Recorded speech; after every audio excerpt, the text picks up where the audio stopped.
What's going on, everyone? It's your boy SalG here with you on another edition of the Wraparound on It's a Rap Network. Please make sure you like, share, and subscribe there at the bottom.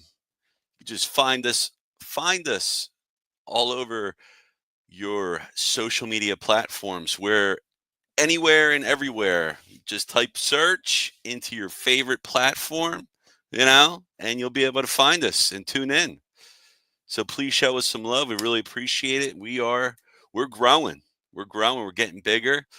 Just added Mike Lauro to the roster. Many of you all remember Mike from our days working together at Edge of Philly Sports. So we have Mike joining us, Mike Lauro coming back.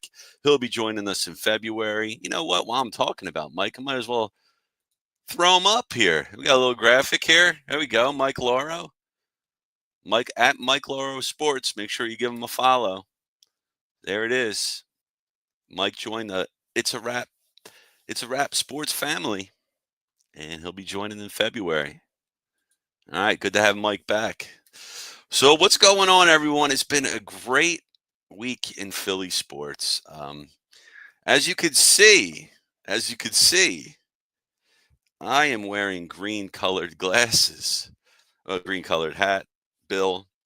Super Bowl, I have aspirations now after this win against Pittsburgh at home. The Battle of Pennsylvania. The Battle of Pennsylvania was won by the Philadelphia Eagles. They manhandled the Pittsburgh Steelers. I think that's fair to say. They won 27-13. Pittsburgh couldn't get anything going offensively. They had 163 total yards of offense, 56 rushing yards, 107 passing yards. The Eagles had a big day offensively, and it wasn't because of one MVP candidate, Saquon Barkley. It was due to Jalen Hurts and his rocket arm. It was due to Kellen Moore and the offensive play calling. It was due to Nick Sirianni and his coaching ability. Say what you will about it, Nick. He wins, right? It was due to A.J. Brown and Devontae Smith. So the rift between A.J. Brown and Jalen Hurts seems to be much ado about nothing. We'll get into that in a little bit, too. Plenty of time to talk about all that. But the Eagles brushed all the dramatics to the side or under the rug, wherever you want to put it, under the AstroTurf at the vet. And they just put on a clinic of offense. Jalen Hurts passing for 290 yards, 25 of 32 through the air, 2 touchdowns. Okay, the 290-yard passing that he has. In his past three games, he was pretty much averaging like a $135. Yeah, that's that bad. And he more than doubled that in yesterday's game. So 135 in the last 3 games. And then in yesterday's game against the Steelers, 290. Wow. 290 for Jalen Hurts. My man, Saquon Barkley. Well, he had a tough go yesterday. I mean, he was only going up against the 4th-ranked rushing defense in all of football. The Steelers only give up 91.5 rushing yards per game. So Barkley had a tall task ahead of him. But as we've seen for most of the season, Barkley's able to persevere even against the toughest of defenses and just gash and wear down and just run through the middle and run circles and do backwards butt jumps over everybody. But he was sidelined for most of the first half in yesterday's game. It was due to, they didn't really, I don't know if they've said it, but it was like a leg, lower body injury. When it was a hit by Minka Fitzpatrick, it was near the goal line. And Barkley got hit low and kind of fell on the side of his head, too. So you didn't know if he was getting evaluated for a concussion. He did go in the blue tent.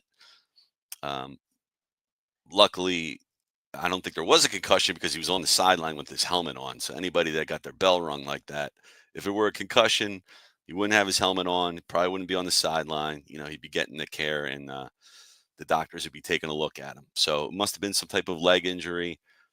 But he came back in the second half, and he he had an okay game. He was only 19 for 65. His longest run was 22 yards. Yeah, it's not the typical 40, 50, 60, 70-yard runs we've been seeing from Saquon this year, but he did enough to help balance this attack. I mean, really, it was all about Jalen Hurts and Devontae Smith and A.J. Brown. I mean, A.J. Brown, squeaky wheel gets the grease. Although I think A.J. Brown got some un, un, unfair criticism toward him, calling him a diva receiver. The only thing he said was passing. That's it.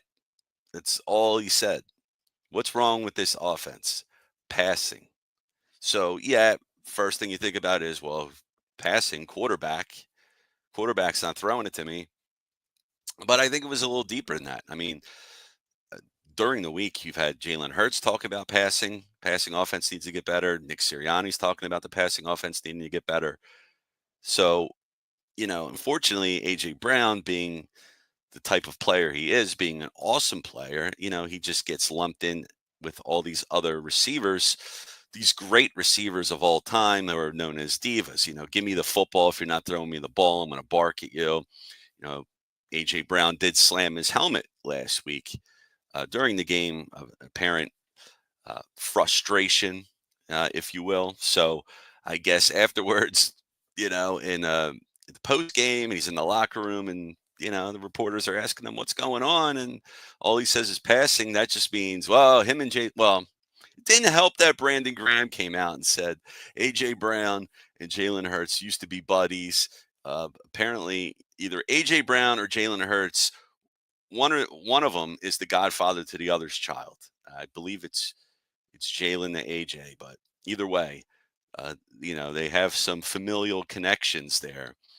And Brandon Graham portrayed it as a relationship that just went south. They were friends, they were buddies, and, drifted apart, broke apart.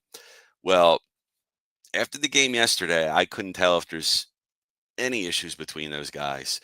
I mean, they looked in sync the entire game. Hurts was looking early and often for AJ and Devontae Smith. AJ Brown had 11 targets and finished with 8 catches for 110 yards and a touchdown. And he also had a great celly with Jalen Hurts. They were doing the house party kid and play dance. You're not going to see my leg, but they were, doing the leg thing. They touched the leg and all, but old school. I don't know when that movie came out, House Party. I want to say it was like 90, maybe. I was a little kid when that came out, so I don't remember much about the movie. I'm guessing it's a cult classic, classic movie there. But AJ Brown and Jalen Hurts trying to let everybody know that everything's all good in Eagle Land. So they were doing their kid and play, having fun. That's what you like to see. I mean, I was having a good time watching the game. So AJ Brown, he got the ball, he got fed. That helped him out. I mean, yes, he's a great player. You do have to feed him, but understand that this offense was running through Saquon Barkley. I mean, Saquon Barkley on pace for a historic year, trying to break Eric Dickerson's record. We'll get into that in a second. We'll see if that's going to happen or not. But he didn't have a big game yesterday, so the mountain's a little higher to climb now to break that record in these next 3 games. We'll see. But Devontae Smith, he had a career game, 12 targets. So it's 23 targets between A.J. Brown and Devontae Smith.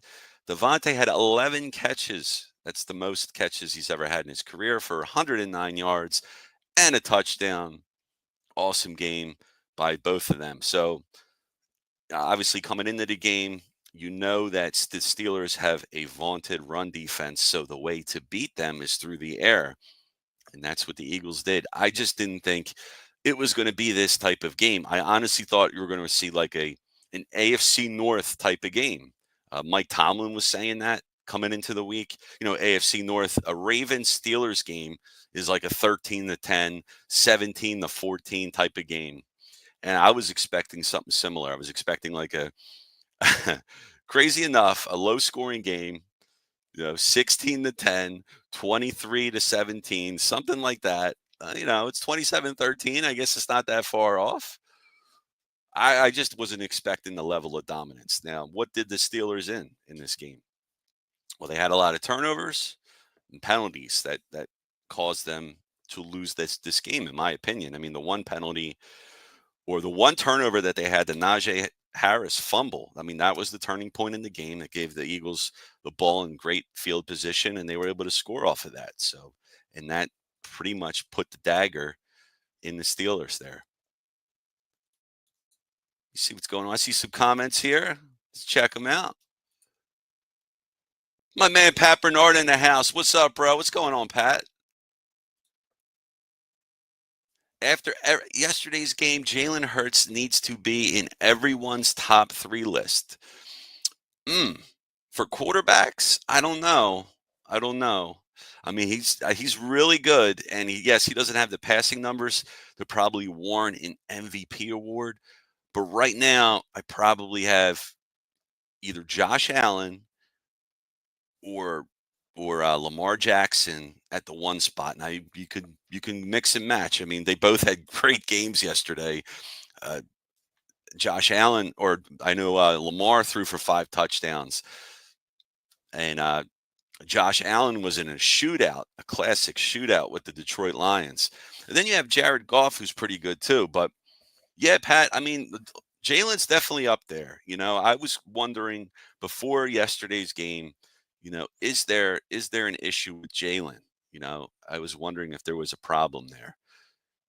Are they not using him? But hey, I mean, they couldn't run yesterday. The Steelers knew that they had to throw. Barkley was out for the first half. I mean, it's just the recipe that they put together to beat the Steelers here was amazing, in my opinion. They beat the Steelers, they beat the Ravens. They're 12-2.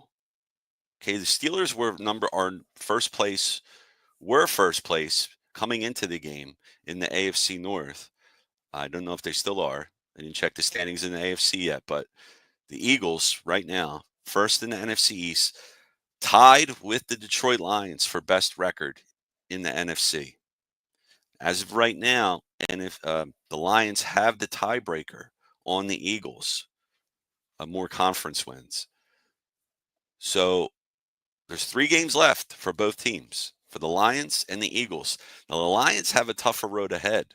Now, I don't think I'm speaking out of turn here if I say the Eagles will get home field advantage. Just taking a look at the schedule here. Just take a look at the schedule. This is the schedule for Detroit, last 3 games. They're playing at Chicago. At Chicago. That so remember, it could be 2 degrees out there, it could be snowing, it could be raining. It's outdoors. Jared Goff and the Detroit Lions play at home in a dome. Jared Goff does not like playing outside of a dome. The numbers show that he's better in a dome than he would be playing outdoors. That's not going to be an easy game. Chicago's not good, but that could be a trap game. That could be a game where Detroit's favored by 10, 12, 14. They could lose that game. Then after that, you have back-to-back road games. Back-to-back road games now for the Lions. They got to go to San Francisco. Okay, San Francisco's not is out. I think they're out of the playoffs officially now. Well, they want to play spoiler. They got stuff to play for. That's a chance they lose that game. And then the last game of the year. Okay, it's a home game for Detroit, but they got to play the Minnesota Vikings. And there's a chance. I just closed the tab I was looking at. There's a chance Minnesota and the Lions have a tied record.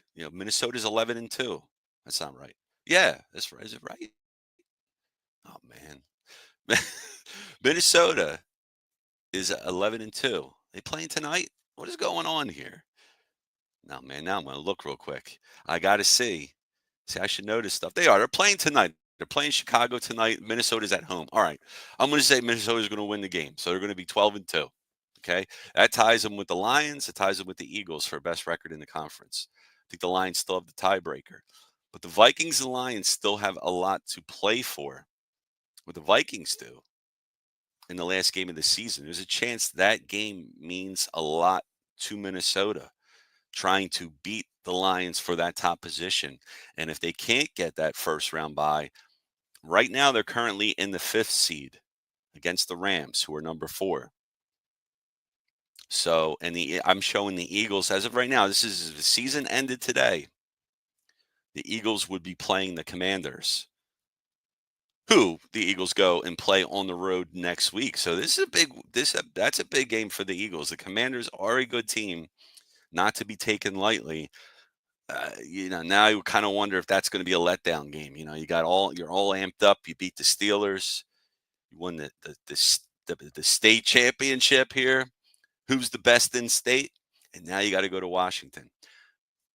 But Detroit playing the Vikings, playing the Niners on the road, playing the Bears on the road is a lot tougher than the Eagles having to play at Washington. Yeah, that's a tough game.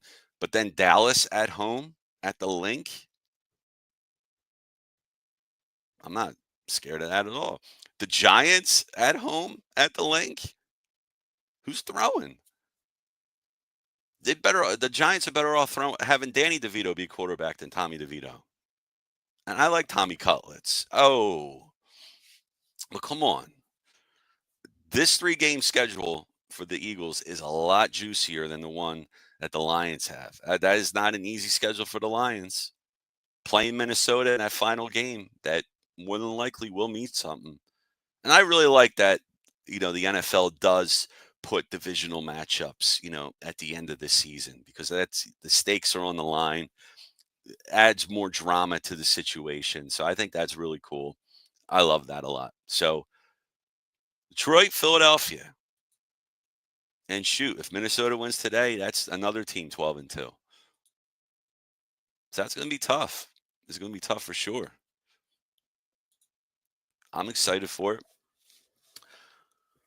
So let's see here. So Saquon Barkley, we're talking about Barkley now with a chance to beat Eric Dickerson. Now, coming into the game against the Steelers, he needed to average 120.5 yards for those 4 games, remaining 4 games, including yesterday's game. Well, he only had what? 65 on the ground. 65 on the ground. Okay, so now with my new math, he now needs to average for the next 3 games to get to 2,106 yards rushing, which would beat Eric Dickerson by 1 yard. And that's all you need is 1. And I know, yeah, he gets an extra game, asterisk, whatever. Still, that's the way it is. It's not Barkley's fault. 139.33333 infinity. All right, so he needs to average 139. We'll just say 139.34 yards, because that assures him beating Dickerson. Now, did the Eagles chance it? I mean, that's not a low number there. That's pretty high. So maybe you can use Barkley a lot next week at Washington. I mean, that's a smart move on the road. Barkley only had 19 touches. Was it 19? 21 touches. He had 21 touches in the game. Maybe they let him loose if he's feeling good. But maybe the Eagles are on the side of, or on the side of caution and just be safe and not rush him out there and not risk injury, because I'm all about, if you want to run him into the ground to win a Super Bowl, that's cool. I mean, I'm sure Saquon wants to win a Super Bowl too. And if you want to throw him out there 40 times a game, 30 times a game, he'll do it. He'll do it. He's a gamer, team player, great attitude. Fellow Penn Stater, buddy. All right. But it's not worth it right now to me. I'm sure he wants it. He wants to get it. And if he's close enough, maybe he has one of those, maybe he has another 200-yard game in him, and that'll make the average for the next 2 games a little lower. But asking him to average, close to 140 yards a game for the next 3 games to beat the record and then go into the playoffs, potentially gassed, leaking air, feeling run down. You need him for the playoffs. I want him to have 200 rushing yards in the Super Bowl is what I want. Damn the record. I mean, the record's nice and all. Hey, if the Eagles weren't going for anything, throw him out there as many times as you want, as many times as he's willing to go out there. But you have to protect your investment for what you have him for, and that's for a deep run into the playoffs. So I'm fine if the Eagles want to, you know, cut his usage back a bit. I'm sure Barkley would be fine with it too if he knows the situation. There's a chance perhaps in week 18 against the Giants, the starters don't even play. I mean, that's a possibility. You need Detroit to lose a game first, but that's a possibility. So we'll see what happens. I mean, I love Barkley to get the record. I love the guy. Knew about him ever since he was at Penn State. So I always wanted him to come here. I was disappointed when he went to the Giants. And now we have him, and Giants fans are pissed. Don't be pissed at Saquon, Giants fans. Be pissed at Giants ownership for being dopes and, not signing them. Now, I get why they didn't sign them. They weren't going anywhere. What are they going to give a ton of money to a guy who's nearing 30 and has so much mileage on him? What's the point? But Giants fans, don't be mad at Saquon. Not his fault. Giants didn't want him. It's as simple as that. There were some injuries in the game. We got to talk about them. Now, on the Pittsburgh side, you had TJ Watt and Cam Hayward. I'm sorry, TJ Watt was hurt, but TJ Watt and Cam Hayward, that duo is one of the top pass rushers in the NFL. TJ Watt, defensive MVP, stud player. It's a shame. He looked like near the end of the game there, he messed up his ankle. Um, I don't know what they called that. Is if what type of injury it is. Hopefully he's back soon. I hate to see those type of injuries. But the Eagles, right off the bat, right off the jump, Sidney Brown got a concussion during the opening kickoff. That hurts. That's some depth there. And then who else got hurt? We had Lane Johnson get hurt, but came back into the game. You had Mekhi Becton, who was hobbling. He got hurt. Shoot, man, I lost my. Now, this is what happens. This is what happens when you write down everything here. All right, here we go. But we had some other injuries in the game. There's Mekhi Becton, AJ Brown at the end of the game. He came up. He got taken down on a hip drop tackle, and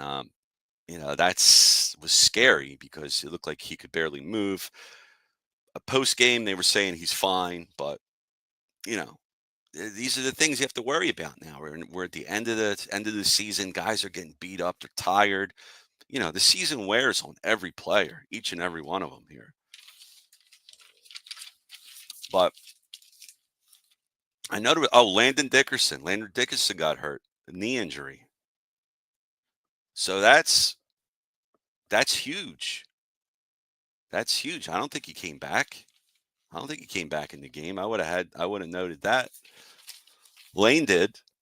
And I hope he's, I don't want these guys dropping like flies against, these cupcake matchups against the Cowboys and the Giants, just to try and help Saquon get a record.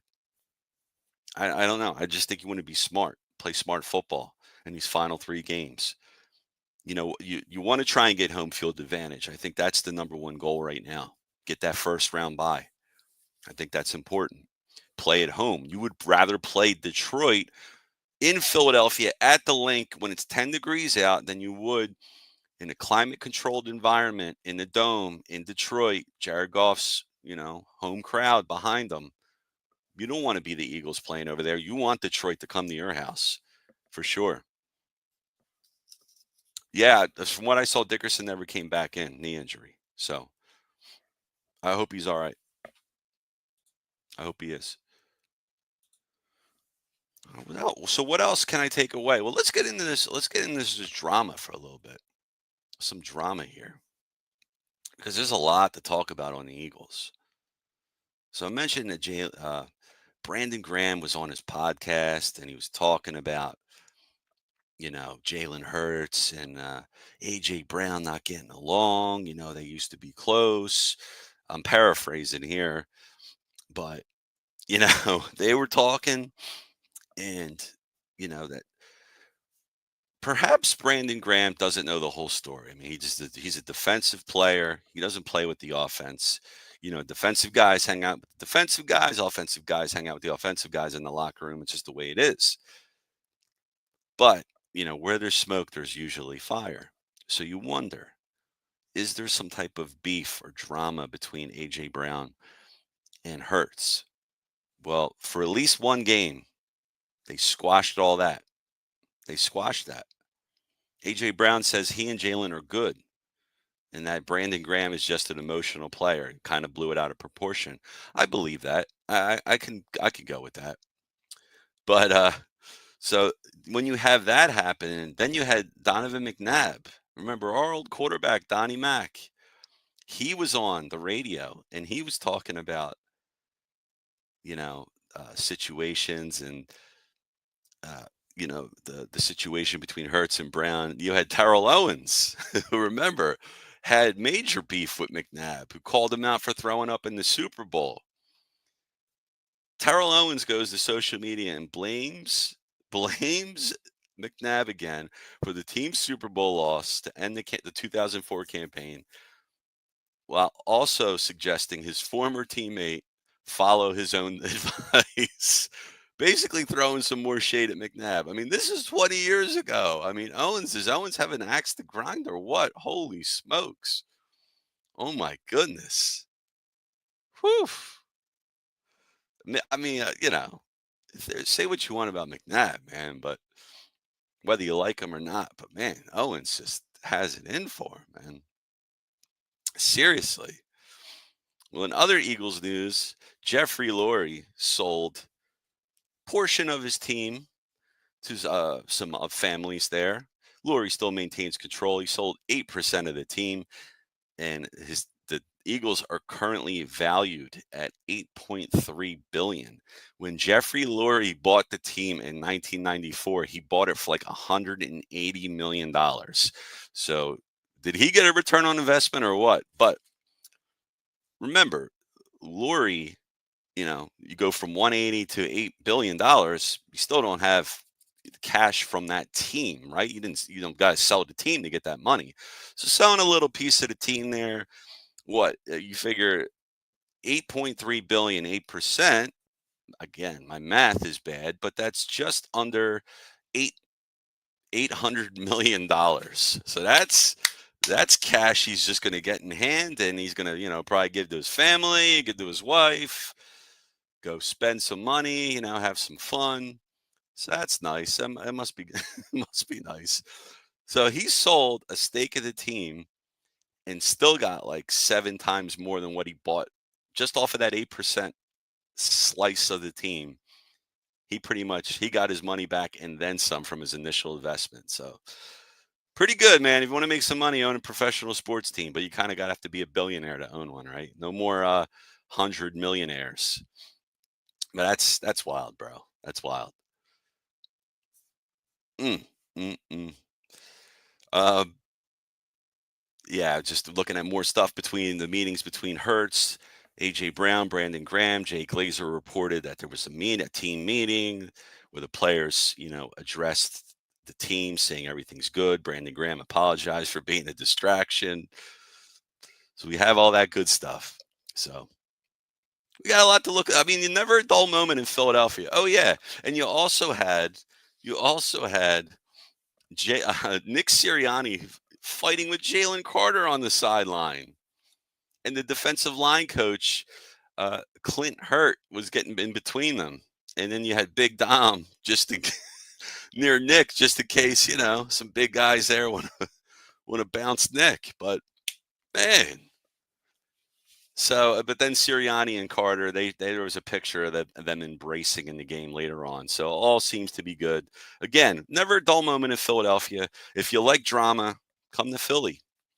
And yeah, well, just going back to the Steelers, just their performance. I mean, we know their defense is great. They've always had a great defense. Mike Tomlin is an awesome coach, Hall of Fame coach, been there almost 20 years. I think this is his 18th season with Pittsburgh. Took over after Bill Cowher. I mean, man, did Pittsburgh get lucky with coaches? And I think before Cowher, I forgot the name of the coach, but I think he was there for 20 something years. So, I mean, they've had some great luck with coaches, man. Let me tell you. But Russell Wilson, Mr. Unlimited, Mr. Unlimited. Let me tell you something. First off, never give yourself your own nickname. All right. That's a stone cold violation. Russell Wilson, he's a kind of weird, like he's a weird, corny type of dude, man. But he always would be on social media and coming up with like these these motivational shorts, you know? And he's like, "Hey, when they think you're limited, you be Mr. Unlimited." And it's like, whoa, Mr. Unlimited? Yeah? For real? He's like, "Yeah, that's me, Mr. Unlimited." So Mr. Unlimited was limited against the Eagles. That great Eagles defense we have. Russ Wilson, 14 to 22 for 128 passing yards and a touchdown. Mr. Unlimited, guys. He's having a renaissance year with the Steelers. Good for him. My nose itches, man. Don't I got allergies, bro. Ease up. I have to scratch my nose with a tissue. And yeah, some of you guys are going to call me out and say I'm picking my nose. I'm not picking my nose. All right. But I want this home field advantage. So it's 10 in a row for the Birds. We're playing at Washington next week. Let's keep that energy up. And you know what? If the Eagles want to have the mentality of us against them, whether them being the media or the fans or just nobody gets us, go in with that attitude because you remember when they won the Super Bowl, they took that underdog mentality. They made the dog shirts. So the Eagles, you go in, however you want to do it, whatever motivates you, whatever props you up, gets you ready for game day. That's what you do. Do that. All right. And everything will be fine. Everything will fall into place. Let's get that home field advantage. But look, you can't control what Detroit does. You can only worry about yourself. All you could do is win every matchup in front of you. If the Eagles win out, that would be 13 in a row. Surprisingly, the 10 games in a row that the Eagles have won, as many good teams they've had over the years, this is a record. They have never won 10 games in a row before. So my mind was kind of blown from that. I swore that would have happened before. But anyways, all right, let's go ahead and move on to our next sport. We got other teams here in Philadelphia. Another dramatic team here, the Philadelphia 76ers. Are these guys snake bit? Are they cursed or what? I mean, what is up with the 76ers, man? They are 7-16. 7-16, the 12th in the East. They stink. Nobody's healthy. Embiid broke his face again.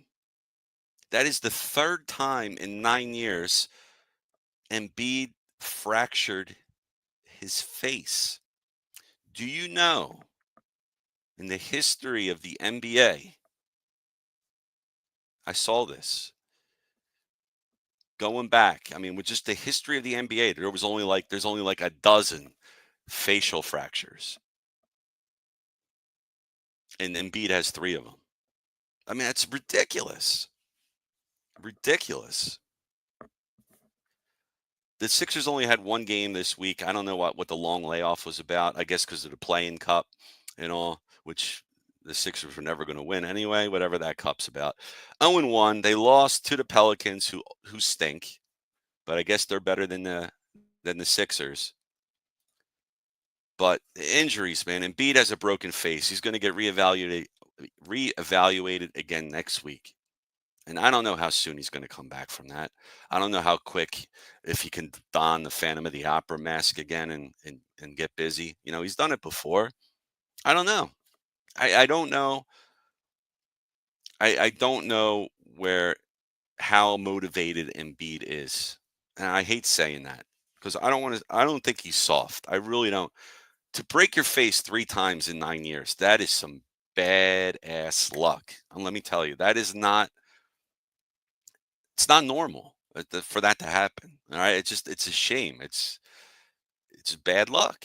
And then you Jared McCain with some more bad luck. Tore his meniscus out indefinitely. That's probably the rest of the year, if not most of it. So now what, Sixers? Are they still going to sell? Are they going to buy? Before this happened, Sixers owner, or Sixers GM, Morey, and leadership were talking about buying. We're still talking about buying, and kind of worried that if they were buying, they were going to sell McCain. And I don't want McCain to be hurt. I don't wish him hurt. But is it a good thing, perhaps, that he is hurt? Because if the Sixers had any notion of trading him, that's long gone now because he's a hurt player. He's not going to be able to help anybody unless a team thinks about next season. I don't want him to move McCain. I think he's a star. He was in the lead for Rookie of the Year before he got injured, and he looks legit. So you can build around him. Forget about building around Embiid and Paul George, who you brought in as a merc, who doesn't seem to be working out quite yet. But you build around Maxey, McCain, and you have capital. Maybe you bring in the next stud free agent, whoever that is. You have a new big three. I was thinking we're going to have a big three, big four with McCain. That's gone. Embiid, we don't know. Paul George is what? You know, sometimes he's all right, sometimes he's not. And then Maxey, he had his own injuries. You can't put it all on Maxey's shoulders. Can't be like that. I don't know. If the Sixers were to trade for somebody, would it be Jimmy Butler? I don't think he's coming here. That he wasn't mentioned as a player that could be coming here, but I mean, this just seems like a lost season to me for the Sixers. I don't see them winning anything. And history shows that even if they were to make the playoffs, the best thing that can happen to them is that they get bounced in the first round. That's the best thing because of the awful start they had to begin the year. They're going to get bounced in the first round. So what's the point? Blow it up. Blow it up. Start over. Next year, Sixers have multiple first round draft picks in 26 and 28, plus a possibility of a pick swap with the Clippers in 29. So those picks right there, if they want to try and get something, are going to be valuable. But I don't want them to do it. I don't. I think it would be a mistake if they pull the trigger and try and get another Merc in here to try and win the title. I don't know, unless they just think they're all in, and it's just bad luck. It's just, you know. Embiid's not soft, but he's what we say in Italian. He's fragile. That's what Embiid is, unfortunately. It's the way it goes. Philadelphia has only had Embiid, Maxey, and George in the lineup together for more than 30 minutes one time. Once.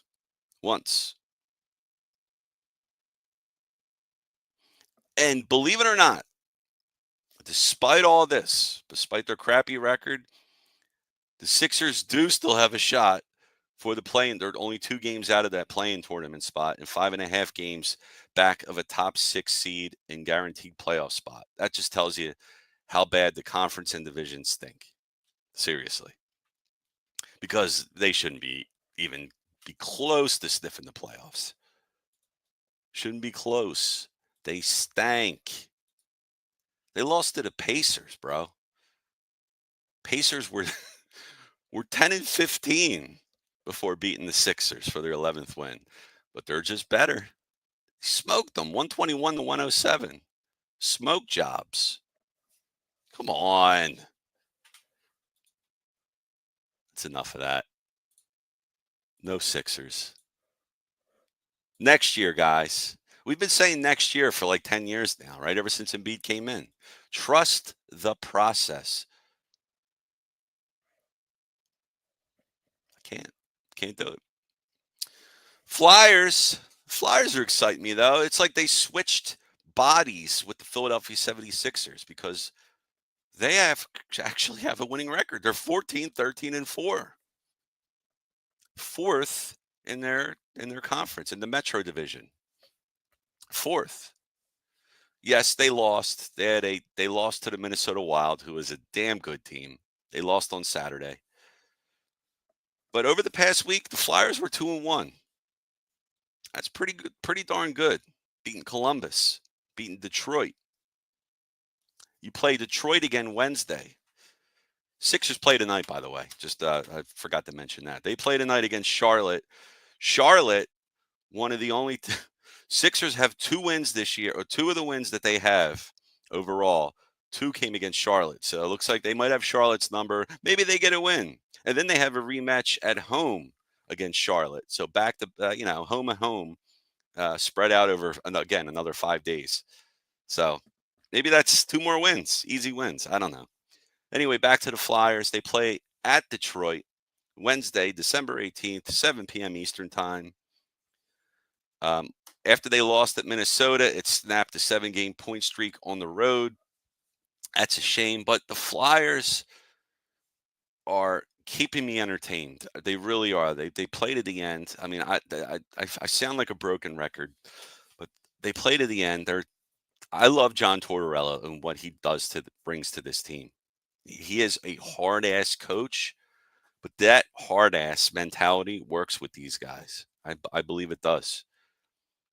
That's what he was brought in for. When they're ready to contend, they're going to bring somebody else in. But right now, for them to help grow and mature, that's what you got Torts here for. No doubt. And Matvei Michkov, your leading rookie of the year, stud, 27 points in 29 games, 11 goals, 16 assists. This guy's money. He'll never get benched again. No chance. It better not happen again. Stud. The Flyers have a chance to make the playoffs. Yeah, it'll be a low seed if they do. 8th seed, 7th seed, maybe at best. I'm not expecting them to win anything. And even Keith Jones, I heard him say recently that they're not going to buy, even if that's not part of what they're trying to do here. They're not buying, because if they're buying, they're going to have to get rid of what? Their picks, their youth. Who are you going to trade? If you dangle Michkov, you're going to have a lot of takers. You can get the center you want, but then you lose Matvei Michkov. No, you're not doing that. You're going to trade players that aren't part of your long-term plans. Morgan Frost, any center you have that's not under a big contract, doesn't have, a weight, an albatross of a contract that another team won't mind taking.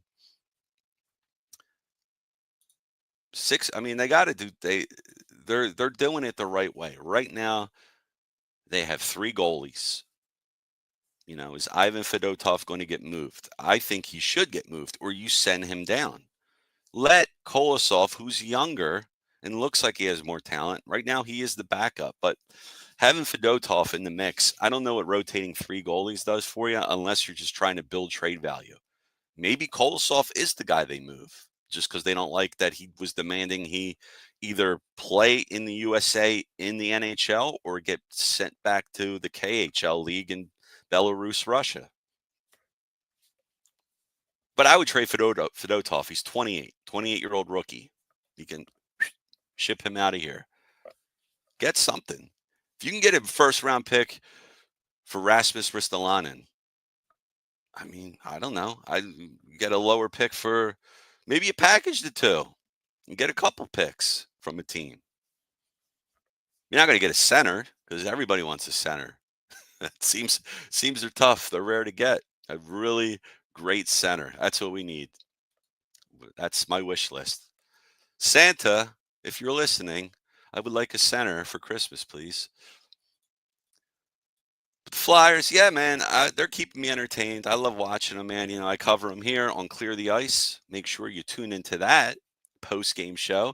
Speaking of that show, speaking of it, the Clear the Ice lineup, and look who's doing Wednesday with the Detroit Red Wings. It's me. It's your boy, SalG. And I'm going again Thursday. Flyers got back-to-backs. So that's probably one of the game. Maybe you'll see Kolosov, Fedotov pairing there. Maybe that Wednesday, Thursday, Saturday schedule is your is your chance to see the 3 goalies go, and maybe from that point they do something. But I could see that happening. I could see Fedotov getting one of the back-to-backs there, and then maybe they all 3 get a turn in the rotation. All right, and make sure, look, there's other great content we have. We have a Philadelphia Eagles post-game show, The Birds Flyby, getting all ready for next week against Washington Commanders in Washington. That's going to be a fun game. Check it out. Also got Matty B, Sunday to Thursday. He has his nightly show. We got the Birds Blast with Kyle Quinn. Make sure you check that show out weekly. All this, of course, brought to you by Big Al's Excuse Emporium, servicing customers since 2024. But I think we got to change that established date, Matty B. That's been going on for a few years now. My man, Big Al. What's up, brother? Hope you're doing good. See, I thought I saw another comment here before we transition off. What did I think of the Penn State game? You know, I didn't see it. Oh, are you talking about the game coming up? Fly to you die, baby. Chuck Noll was the old Steelers coach. That's right, Chuck Noll, and he was there for a lifetime. That's right. It was Chuck Noll, Cowher, and Tomlin. I mean, crazy, right? Crazy coach. Crazy coaches there. Been there. All them guys been there for at least a decade each. What do I think of the Penn State game? Man, I didn't even check it. I know they lost to Oregon in the Big Ten championship, and they got smoked. But Oregon. I say Oregon, but it's Oregon. I know it's weirder to say that. I hope they win, man. I'm going to check that out. I think that's on at 12 o'clock on Saturday, right? Fly to you die. If you guys know, that's my Flyers slogan, and they stole that from me. The Flyers stole that from me, Chris. You remember, we were talking before. You told me one year they took on the motto, fly or die. And I said, I want royalties. And you said, good luck getting them. I'm trying to get them. I want them royalties. Fly till you die. If I work for the Flyers, that's going to be it. Remember that, guys. Hashtag fly till you die. What is going on with Penn State real quick? I'm just going to check. I got to look. 12 o'clock. They play, is it, oh my God, I don't even know who they are. Sam Madison University? Who? Yeah, I don't even know. Oh, man. Who? Sam Madison? Is that right? Is that the name? I don't even know, man. I think it's Sam Madison University. I'm wondering if I'm just making colleges up. It's going to be fun. I'm excited to watch that game. I'm glad it's on at 12 and not like 8 o'clock. And Adam, what's up, brother? What's up, Sal? Fly, Eagles, fly. Of course, that's another slogan we live by here. Fly, Eagles, fly. Hashtag that. Love it. Adam, it's 13 in a row, man. It's going to happen. Right. SMU, Skip. But is SMU Sam Madison University, or am I just making that up? Am I thinking of Sam Houston University? Tell me what it means, Chris. All right. Well, I got some, let's get into some Phillies, man, because you know what? I'm a little ticked off right now at the Phils because it just seems like everybody's doing something in the league except the Phillies. And you're going to have Dave Dombrowski go, "Whoa, we got Jordan Romano." All right, dude, but he was hurt like all last year. Who do we have? We didn't get Soto. Okay, that was a pipe dream. That wasn't going to happen. I get it. Kyle Tucker, there was rumors about Kyle Tucker. No, he got traded to the Cubs. Can we get Alex Bregman at least? I mean, somebody. Because you know what? Devin Williams, he was a reliever I wanted. I thought maybe we could trade Alec Bohm to the Brewers for him. No, he got traded to the Yankees. So the Yankees, they're getting their consolation prizes when they couldn't win the Soto sweepstakes. There was a rumor that the Phillies touched base with Teoscar Hernandez. Look, I like Teoscar, man, but that is another Nick Castellanos in your lineup, man. I don't want another guy like him. And my fear is that the Phillies bring in a guy just because he's right-handed and he's going to have the profile of every other hitter in your lineup. A swing first guy that doesn't walk. So it's going to be Teoscar Hernandez, which I don't want, or it's going to be, oh my God, there was another one. The guy from Anthony Santander is going to be that guy. Same guy, free swinger. Yeah, he hit 42 home runs last year. But man, his on base is like 285. Man, I can't. I can't do it. I want on base machines, man. And Bregman at least gives you that. I get it. He's old. I wouldn't give him a long term deal. Give Bregman a deal with an opt out. Let him opt out. Or you pay him that. You pay him to leave. 3 years with an opt out. 2 years with an opt out. Shoot, I saw what's his name got signed, and it had a 1 year opt out in there. I can't think of it now. Of course, I don't have it here. But there was a 1 year opt out. And I was like, damn, why couldn't the Phillies do that? Garrett Crochet, a pitcher I wanted, he gets traded to the Red Sox. Max Fried signs with the Yankees. I didn't want him anyway. He got way too much money.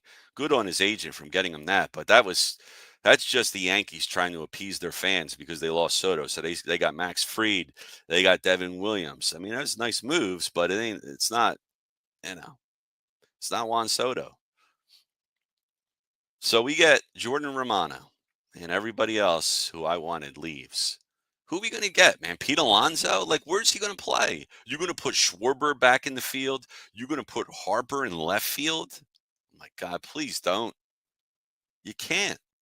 I don't know what they're going to do. Honestly, I'm kind of annoyed. I'm kind of annoyed.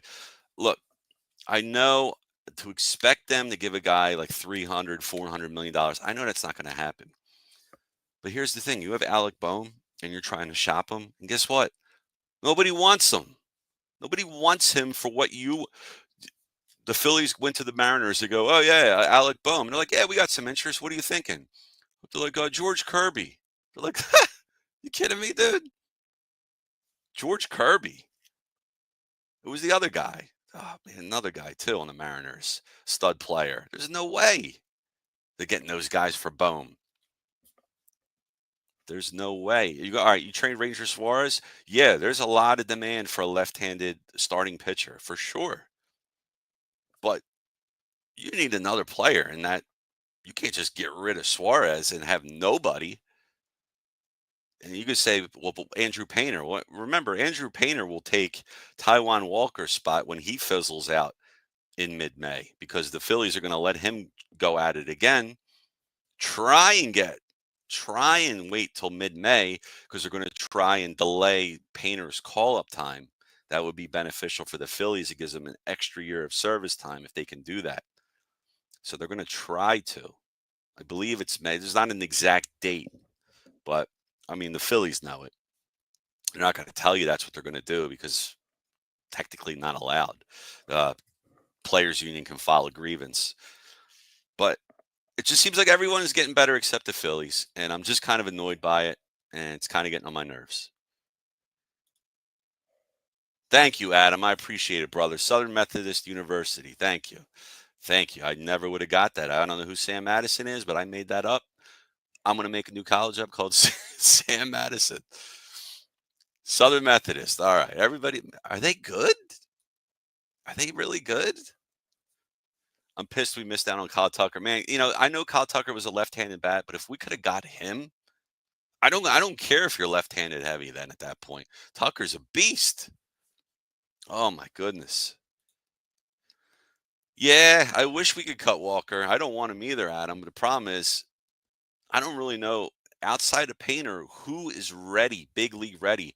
I think the Phillies, what they should do with that number 5 spot, and they did it this year. They had Turnbull on a $2 million deal.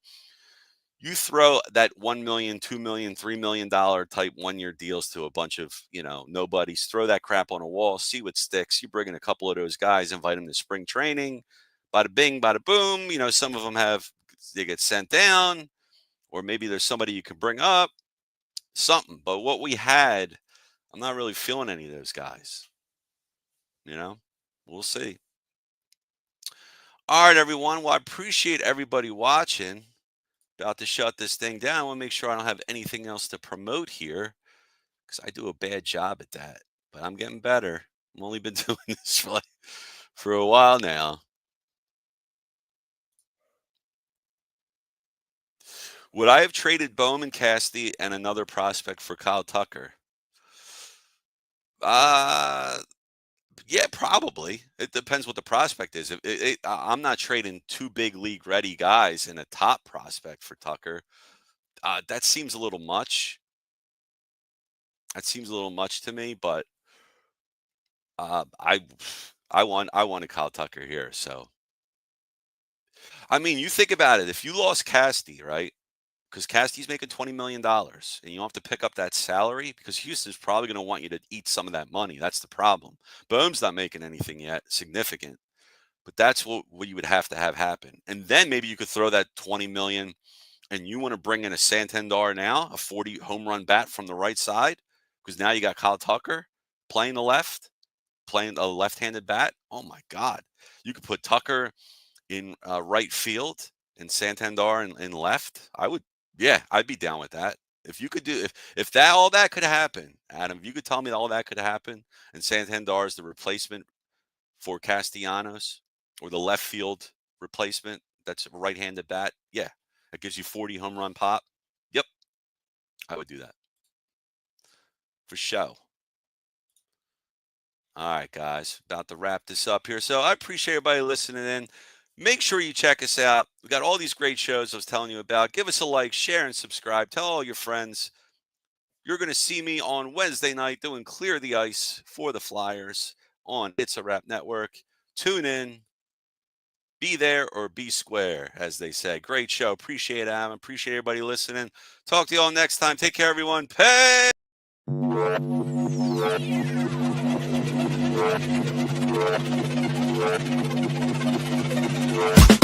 I've been coming up hot for a minute. Everybody know the drop when I'm in it. I drop the top when I'm in it. Everybody know the drop when I'm in it. Yeah, I'm so. Everybody know I'm You know when the click through. Try to send this about to be a show, be fine.